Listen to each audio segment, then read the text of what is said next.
Today on the Human Algorithm podcast, I'm sitting down with someone who's redefining what it means to live and dress with freedom. Leonard Cheong is the founder and creative director of Finix, Singapore's first gender fluid, ath-flow lifestyle brand, a label that blends movement, mindfulness, and design into something far deeper than fashion. So he's a former dancer and yoga instructor, and Leonard's life has always been about flow between cultures, identities, between the masculine and the feminine. Through Finix, he's building a space where style isn't about fitting in, but about feeling at home in your own skin. Finix recently opened its first and new multi-label flagship store at Keong Saik Road near Chinatown, which I have the pleasure of going for the opening party, where there was drag queens of Pratang and a lot of food as well. So Leonard, welcome to the show.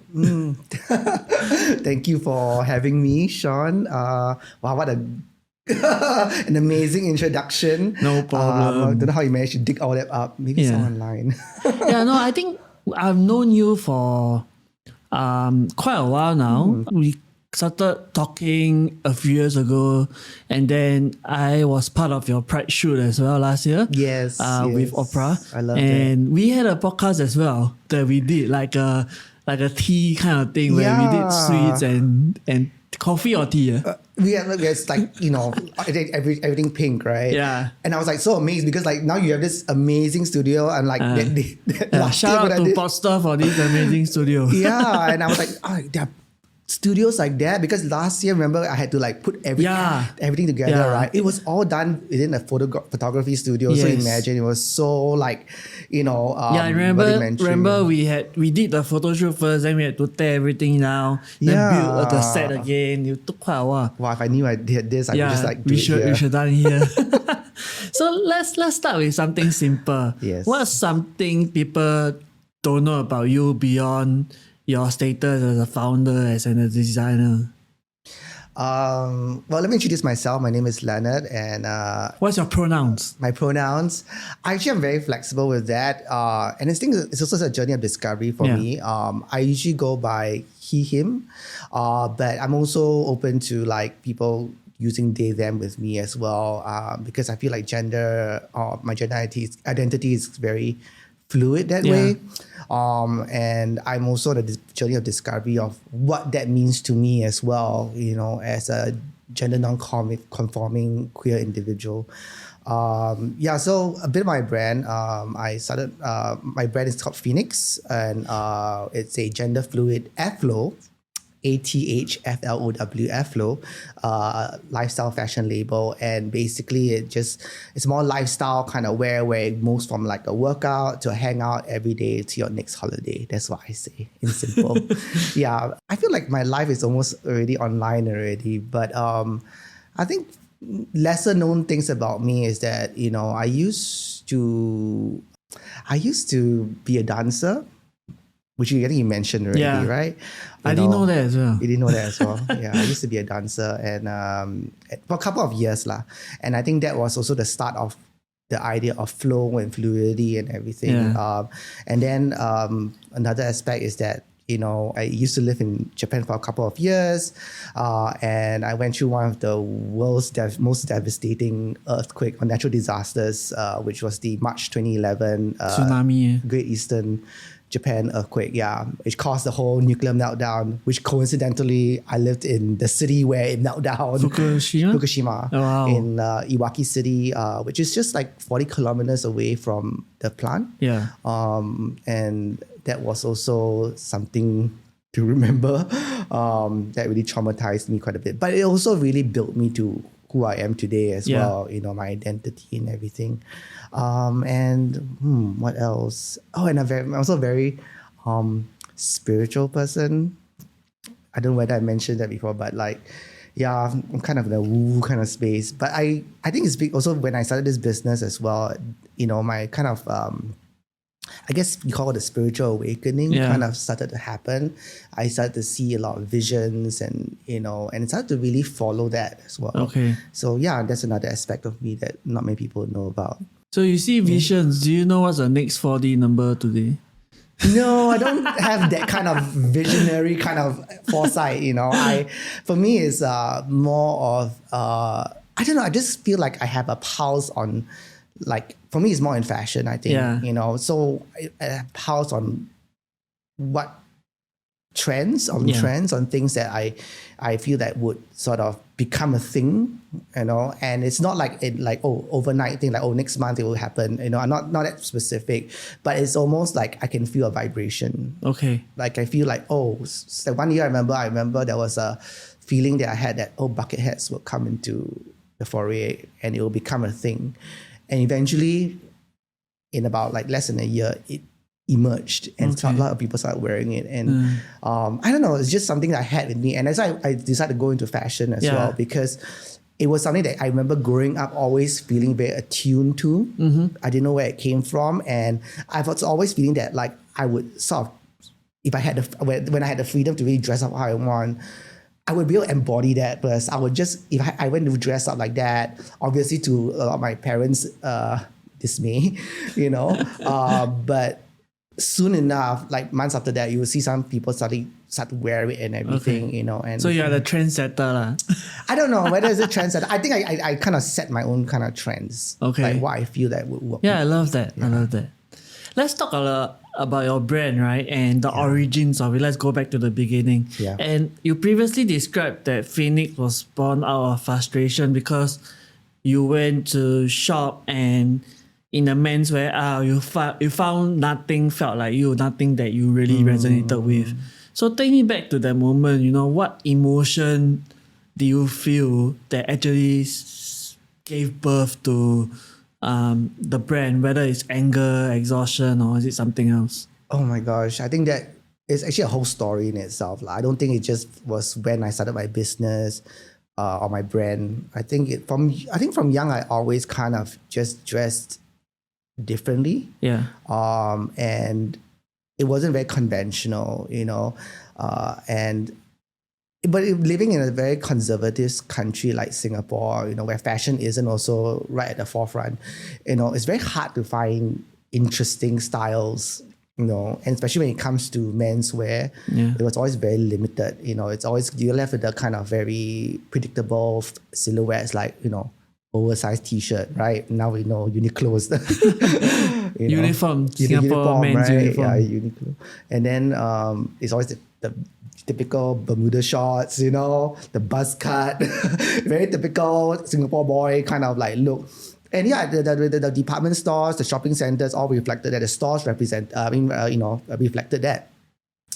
And not that I still couldn't find my stuff. I mean, I would sometimes find treasures, like, when I shop, but they were very rare, and like, it's like maybe one out of many stores or shops I've been to. So fast forward, to the last, I would say 5 to 7 years, I think, I started having this lifestyle where it was like trying to find wellness in it, and more mindful wellness. And I started doing more yoga. And at the same time as well, after yoga, I would go out and like hang out with my friends or go for a meal with my friends, or maybe just run errands, And then like on weekends, like sometimes with the long weekend, at the time I was still working full time. I remember my friends and I used to always go to like travel in the region, to just somewhere like a resort or something like that.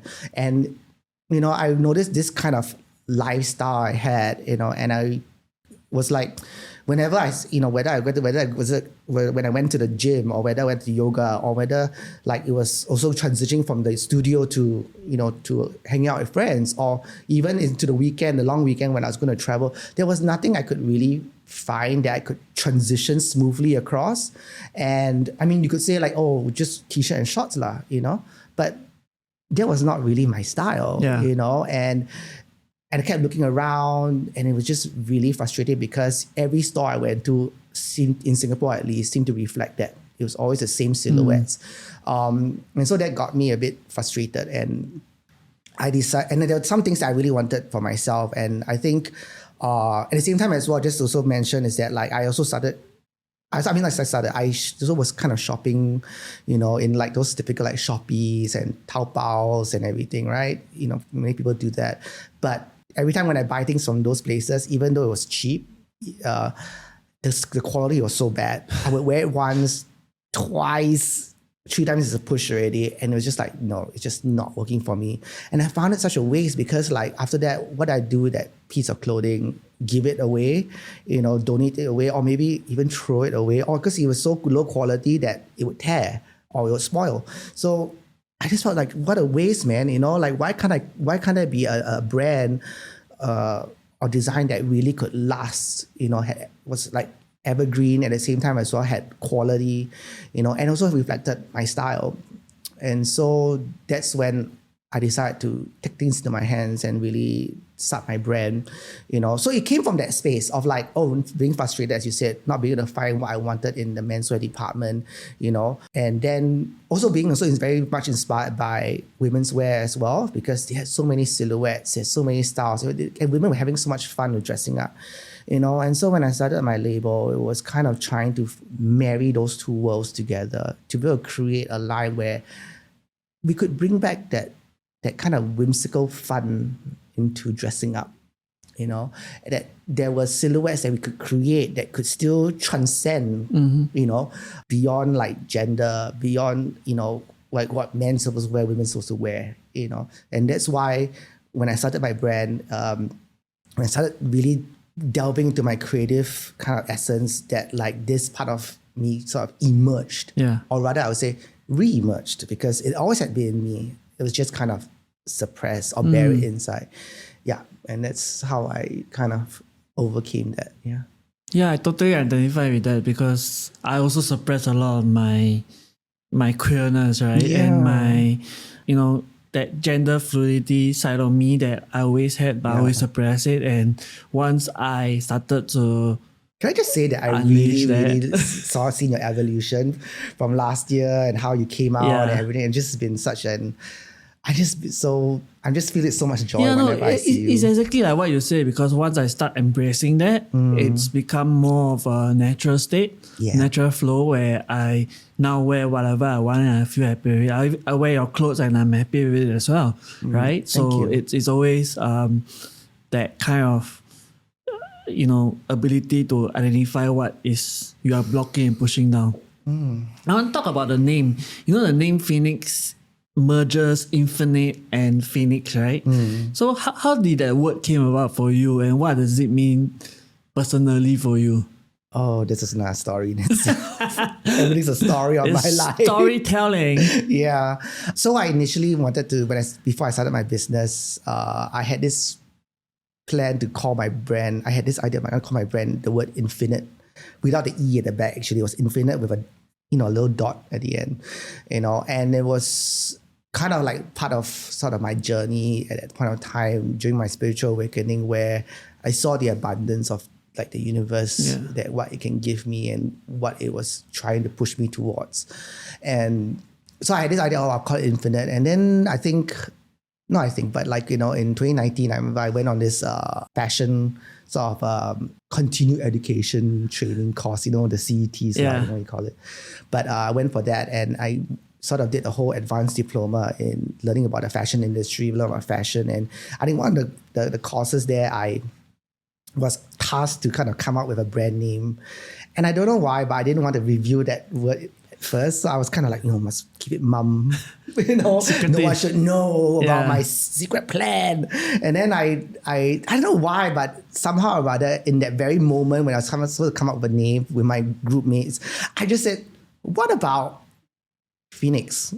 And then they were like, sure, this is a name, right? But for me, it was like, where did that come from? And I think it was always kind of like sitting inside of me, the symbolism or the idea of the Finix.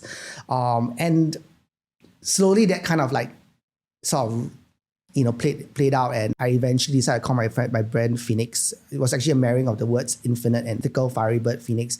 And because of Finix itself, also why I embodied it inside my brand was because of what it symbolized. I think it kind of represented part of my life as well. I think you mentioned before something about like dying and rising from the ashes and a rebirth. And I think that was also something I saw within my business, that rebirth, the re-emergence of my identity, that was always sitting inside of me. I think also the Finix also represented this idea of the masculine and the feminine, which I found very intriguing as well, that it could embody both sides, with so much strength, the masculine, the fire, the rage, and then also the feminine being its kind of this fluidity